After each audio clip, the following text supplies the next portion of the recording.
Ramadan itu ada pesan dan kesan. Yang akan saya sampaikan adalah ada 4 sifat yang ada di dalam diri manusia ketika dia mulai lahir sudah ada di dalam diri manusia. Yang pertama adalah sifat syaitoniyah. Nanti kalau di akhirat kita tuh bahasanya itu ditinggalkan oleh setan. Salahmu dewi biyen gelem melu aku. Assalamualaikum warahmatullahi wabarakatuh.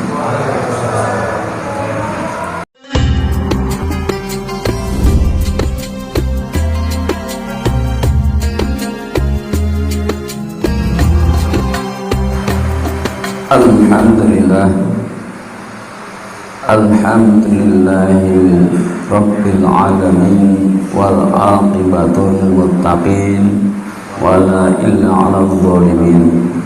Asyhadu an la ilaha illallah wahdahu la syarika lah, wa asyhadu anna Muhammadan abduhu wa rasuluh. Allahumma shalli wa sallim wa barik ala Muhammadin wa ala alihi wa sahbihi ajma'in. Qala Allah ta'ala fi kitabil karim, a'udzu billahi minasyaitonir rajim. Ya ayyuhalladzina amanu taqullaha haqqa tuqatih wa la tamutunna illa wa antum muslimun. Jamaah Jumat rahimakumullah. Alhamdulillah, di hari ini kita bisa melaksanakan syariat Allah yang berupa jamaah salat Jumat. Dan mungkin para jamaah, ini adalah implikasi daripada buah daripada Ramadan yang kita lakukan kira-kira 10 hari yang lalu. Ramadan telah mengajarkan kepada kita banyak sekali yang namanya pelajaran-pelajaran hikmah-hikmah, tauladan-tauladan. Untuk Jumat kali ini para jamaah, saya menyampaikan bahwa di dalam Ramadan itu ada pesan dan kesan. Yang akan saya sampaikan adalah kesan dan pesan moral yang disampaikan oleh Imam Al-Ghazali dalam kitabnya Madzhab fit Tarbiyah. Katanya Imam Ghazali para jamaah, ada 4 sifat yang ada di dalam diri manusia ketika dia mulai lahir sudah ada di dalam diri manusia. Yang pertama adalah sifat syaitoniyah. Yang kedua ada sifat namanya bahimah atau kebinatangan. Yang ketiga ada sawiyah. Ini lebih dari binatang, lebih liar daripada binatang. Yang keempat adalah sifat rububiyah. Jemaah Jumat yang dirahmati Allah, dari keempat sifat ini katanya Firdaus dia mempelajari, memahami, mengambil daripada apa yang dikatakan oleh Imam Ghazali dalam kitab tersebut, mengatakan bahwa dari keempat ini para jamaah, dari keempat sifat yang dibawa manusia ketika dia lahir, ada 3 sifat yang mencelakakan manusia dan hanya 1 yang membuat manusia akan bahagia. Apa itu yang membuat bahagia manusia? Adalah rububiyah atau ketuhanan. Jamaah Jumat yang dirahmati Allah, yang pertama sifat syaitoniyah. Sifat syaitoniyah itu identiknya adalah kecemburuan. Makanya di dalam bulan Ramadan kita ini harus bisa menghilangkan kecemburuan-kecemburuan terhadap saudara-saudara kita, mungkin yang bisa mengimami, bisa yang namanya bersedekah setiap hari, bisa tampil di masjid, bisa mengelola masjid. Ini kalau syaitoniyah ini muncul dalam diri kita, maka muncul yang namanya kecemburuan yang negatif di dalam diri kita. Ada juga sifat syaitoniyah itu adalah hasud. Nah ini yang bahaya. Hasud atau hasad ini kalau menurut hadisnya Rasulullah itu diibaratkan dengan api yang melalap, yang membakar kayu bakar yang kering. Artinya apa para jamaah?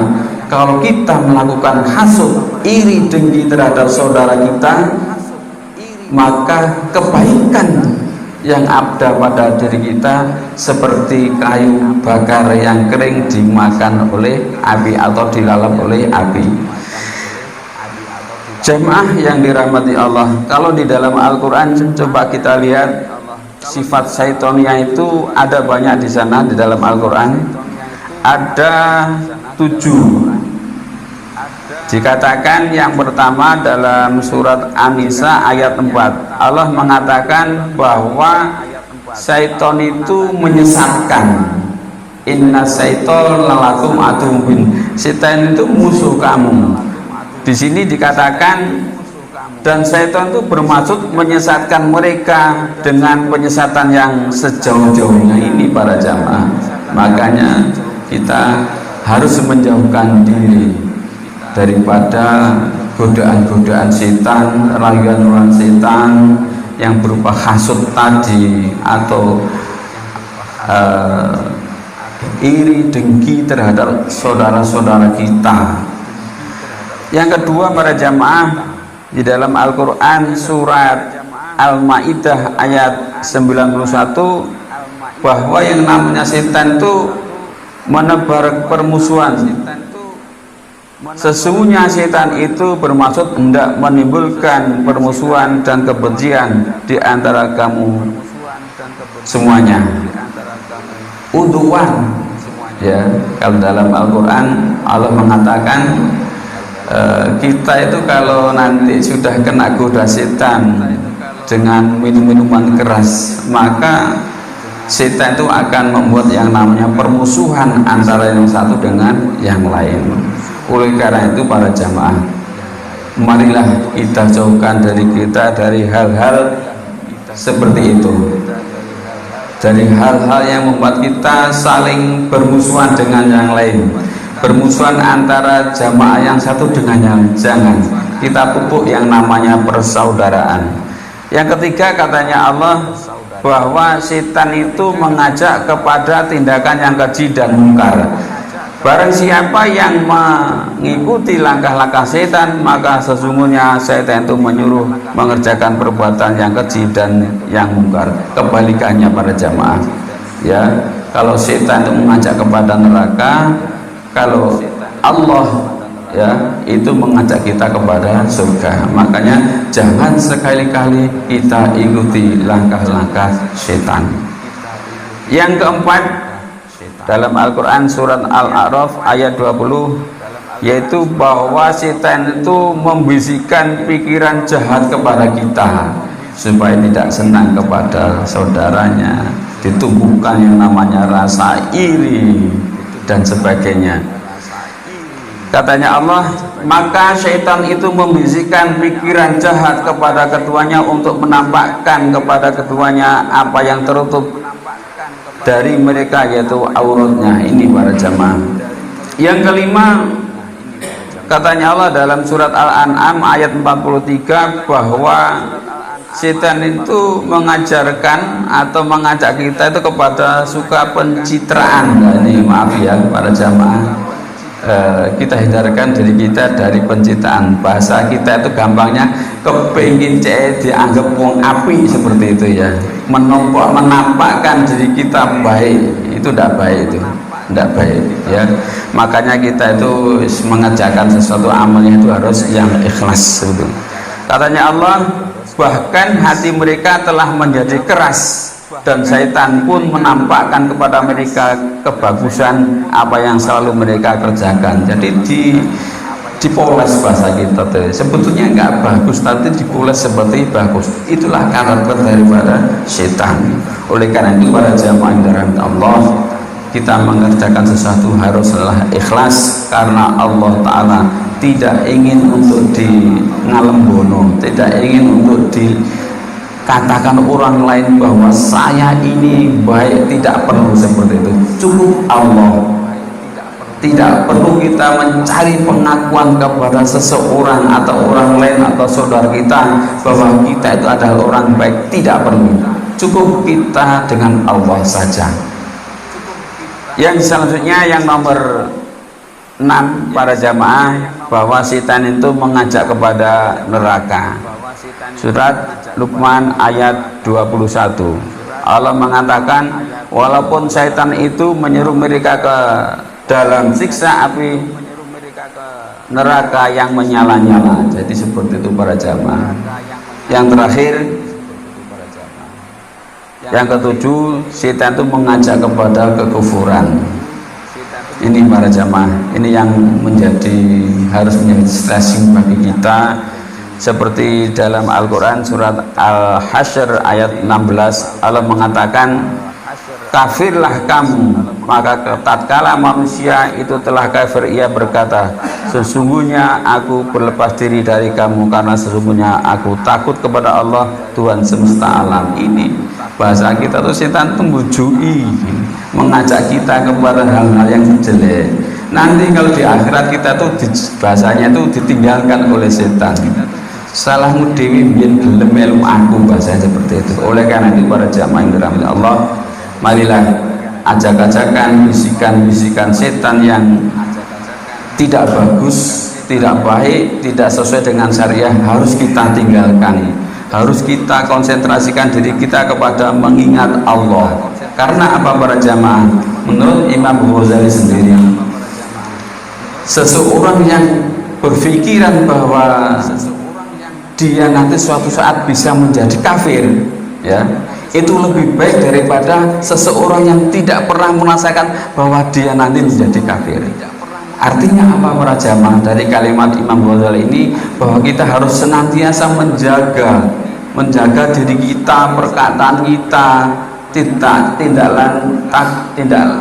laku kita harus kita kontrol seperti itu. Kenapa? Dengan ucapan para jamaah kita bisa menjadi kafir, dengan perbuatan para jamaah kita bisa menjadi kafir.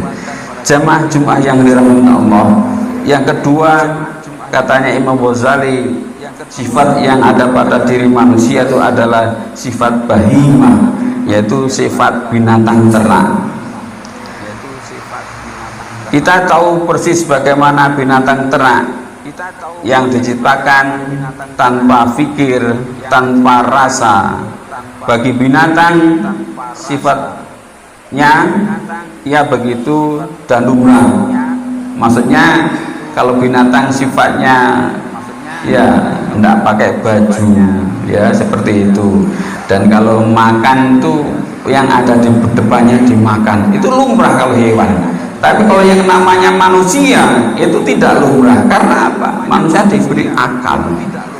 Dalam ajaran kita sudah jelas bahwa yang namanya mengambil miliknya orang lain itu tidak diperbolehkan. Merusak miliknya orang lain itu tidak diperbolehkan. Ini yang kedua, yaitu sifat bahimah, sifat binatang. Jamaah Jumat yang dirahmati Allah, binatang itu kalau makan ya tidak lagi yang namanya rasa kenyang, kadang-kala seperti itu. Sekali lagi, bahwa apapun yang ada di depannya itu akan dimakan. Binatang pun terkenal dengan keras kepala, bahasa kita angel ditoto seperti itu ya. Ketika dikendalikan oleh pemiliknya untuk membajak sawah misalnya, selama tidak disuruh untuk berbelok, memutar atau berhenti, itu pun harus dipecut. Artinya apa? Tidak bisa dia itu otomatis menjalankan tugasnya karena memang tidak punya akal, kecuali kalau dia harus dipukul dulu. Maka seekor binatang akan terus seperti itu, berjalan terus walaupun harus bertuburkan dengan benda yang lainnya. Itu para jemaah yang dirahmati Allah, artinya binatang itu ndablek, angel tuturane bahasa kita sekarang seperti itu. Oleh karena itu para jemaah yang dirahmati Allah, puasa itu membelajarkan kepada kita untuk menghilangkan yang namanya sifat bahimah ini. Yang ketiga para jamaah, yaitu sifat binatang buas atau sabiiyah. Ini dalam Al-Quran surat Al-A'raf Allah mengatakan, a'udzubillahi minasyaitonirrajim, wa laqad dzara'na jahannama katsiran minal jinni wal ins lahum qulubun la yafqahuna biha wa lahum a'dhanun la yubsiruna biha wa lahum a'yunun la yubsiruna biha wa lahum a'dhanun la yasma'una biha ulaika kal an'am. Ya, kalau tadi yang di depan bahimah itu seperti hewan, kalau yang ketiga bahum adol katanya Allah, lebih dari itu. Bahasanya Zainuddin Amjad, aspal pun dimakan, ya, ngalah-ngalahi hewan. Kalau orang yang punya sifat sabiiyah itu lebih buas daripada binatang. Kita tahu persis sifat-sifat identiknya adalah kesemena-menaan. Siapa yang punya sifat kesemena-menaan, itulah yang namanya bahimi sabiiyah, atau tidak punya rasa kasihan. Tidak punya rasa kasihan. Tidak, puasa itu mengajarkan kita supaya kita punya empati, supaya kita punya perasaan bahwa orang enggak bisa makan itu seperti itu membelajarkan kepada kita. Terus tidak ada rasa iba, ia akan menerka siapa saja, beringas, kuku tajam dan taringnya. Karakternya adalah kezaliman. Barang siapa yang berbuat zalim, itulah termasuk kategori sabiiyah. Tidak ada ukuran kebenaran di dalam sabiiyah. Yang ada adalah kekuatan. Tidak ada ukuran kebenaran, ini boleh, ini tidak boleh. Berarti yang kuat itulah yang diperbolehkan. Ini kalau kita hidup dalam bernegara yang repot begitu. Jadi sing wakeh mesti menang, itu yang repot di situ. Padahal yang akeh, yang banyak itu kadang-kala juga tidak benar. Jamaah-jemaah yang dirahmati Allah, yang terakhir katanya Imam Ghazali bahwa sifat yang ada pada diri manusia itu adalah sifat rububiyah, ketuhanan. Ini merupakan sifat yang bisa menyelamatkan diri kita dari hidup di dunia maupun di akhirat. Karakter sifat ini adalah beriman. Kalau kita beriman berarti kita sudah masuk punya sifat ini. Yang kedua, bertakwa, atau juga memiliki yang namanya kontrol diri. Kalau bukan milik saya tidak akan pernah yang namanya memakai. Kalau bukan milik saya tidak akan pernah memakannya. Begitu.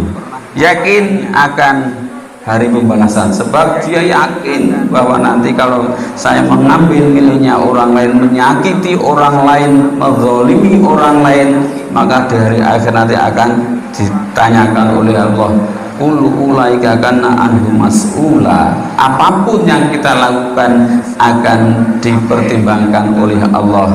Kalau dalam Al-Quran, faman ya'mal mithqala dzarratin khairan yarah. Siapa yang berbuat kebaikan, biarpun itu sebiji sawi kalau bahasanya dulu, kalau bahasanya sekarang sebiji atau, maka akan dibalas dengan kebaikan.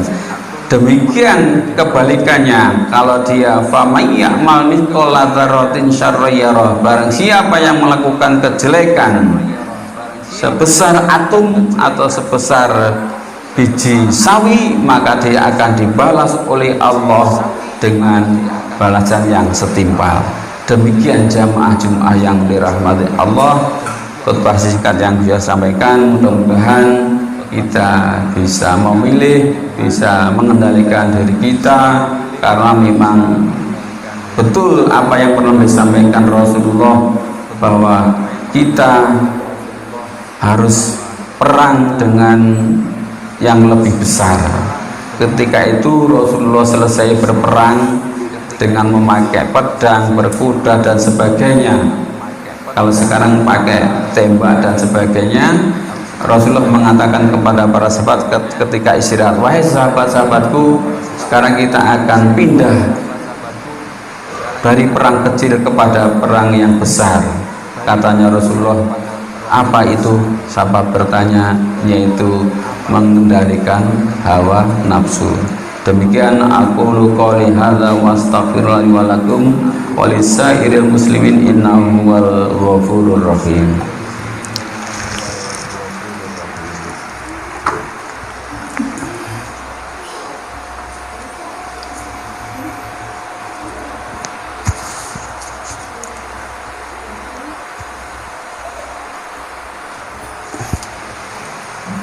Innal hamdalillah nahmaduhu wa nasta'inuhu wa nastaghfiruh wa na'udzu billahi min shururi anfusina wa sayyiati a'malina may yahdihillahu fala mudilla lahu wa may yudlilhu fala hadiyalah.